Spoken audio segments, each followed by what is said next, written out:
Robert Knight is with us. He's a senior fellow and executive director of the American Civil Rights Union, the conservative organization, contributing author to the new book, 10 Truths About Socialism. Robert, welcome to the program. Robert? Bob? Oh, maybe. Yeah, Tom? Yeah. Thanks for having me on. You're welcome. Yeah, I had the mute button on. Oh, okay. Sorry about that. Those can get you. Yeah.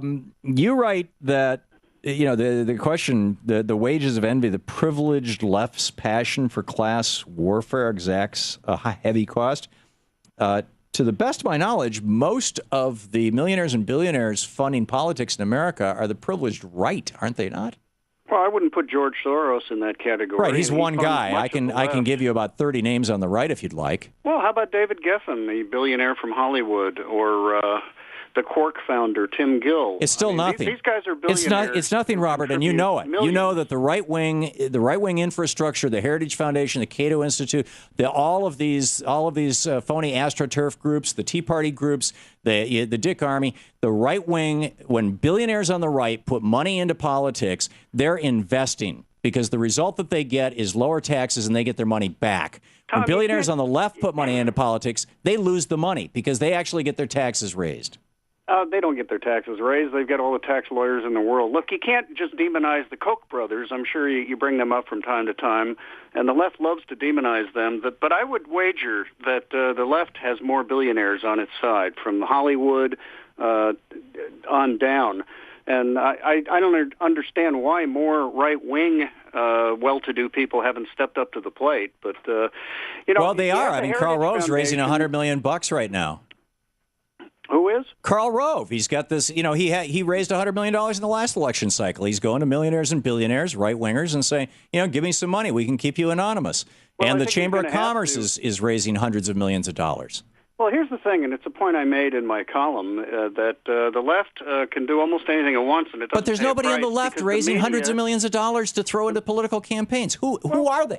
Hey, when you got the networks, you got every major newspaper in America all peddling your line of reasoning. You don't need as much money, actually. My line of reasoning? Which is agenda. Which is that what we should government ought to be bigger. And we should have public schools. Otherwise wants to throw little old ladies off cliffs in wheelchairs. We should have public schools, and we should have Medicare. That ad, right? Yeah, I'm demonize Paul Ryan. I mean, that is so beneath any semblance of civility. It was mostly people on the left calling for civility, as I recall last year, and then they trot out an ad showing a grandmother actually being killed off a cliff, saying this is what Paul Ryan wants to do to you. Bob, people will die if Paul Ryan's budget passes. No, he's not the one cutting $500 billion out of Medicare like Obama. That wasn't Obamacare does not cut $500 billion out of Medicare. It cuts it out of the private for-profit corporations who are filling in the holes that Republicans had drilled into Medicare. He fills those holes up, and he kicks those private for-profit corporations out because they're averaging 20 to 40% overhead, so their CEOs can make hundreds of millions of dollars. You pull that out of Medicare, and suddenly Medicare gets a lot more efficient. I don't think that's going to be the case, and I don't think the money came out That's of what he did. Firms. Oh, come on, Tom. 100% of those so-called cuts in Medicare that are in Obamacare are all, 100% of them are cutting private corporations out of Medicare. All of them. Well, you know why? Because they want to put everybody on government health care. Because government can run health care with a 3%. Government, not health care. Government can be the banker.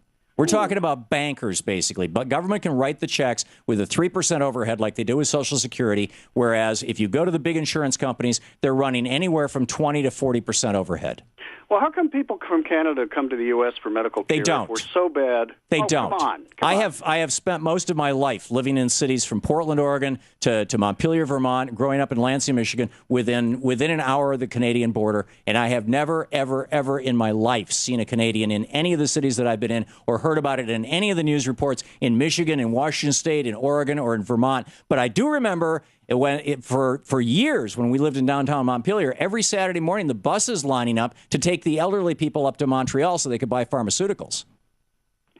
Canada does have a more liberal pharmaceutical plan. They simply let the government negotiate with the drug companies. Well, the thing is, our government spends a fortune to ensure the drugs are safe, and then they get a freer ride elsewhere. So you know, Canada has an FDA too, and you should appreciate that as a liberal. You know, there's government in action.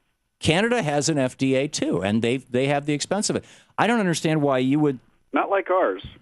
In fact, I do fault ours. I think they have too high a hurdle. They ought to let people who have terminal cancer experiment, and I think they do a lot of things wrong with drugs.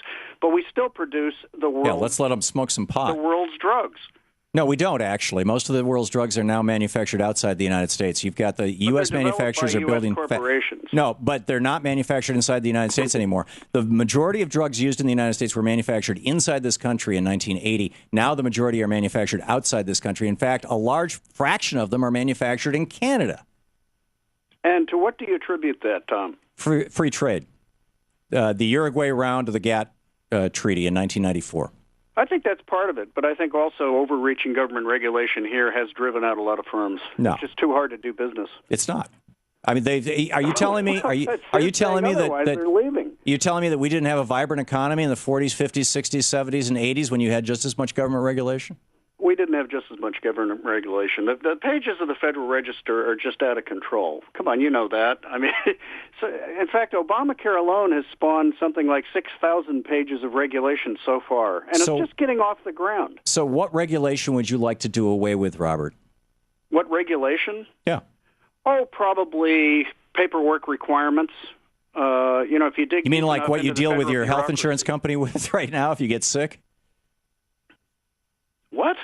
If you have private health insurance and you get sick and you go to the doctor or the hospital, most of the private health insurance companies in the United States, all of the for-profit ones, will not immediately pay the claim. They will instead make you jump through all kinds of hoops to get that claim paid. They'll send you letters saying, did you actually get this service? Send us back. And if you don't send it back, then they say no. Their whole mission in life is to prevent you prevent themselves from paying for your care.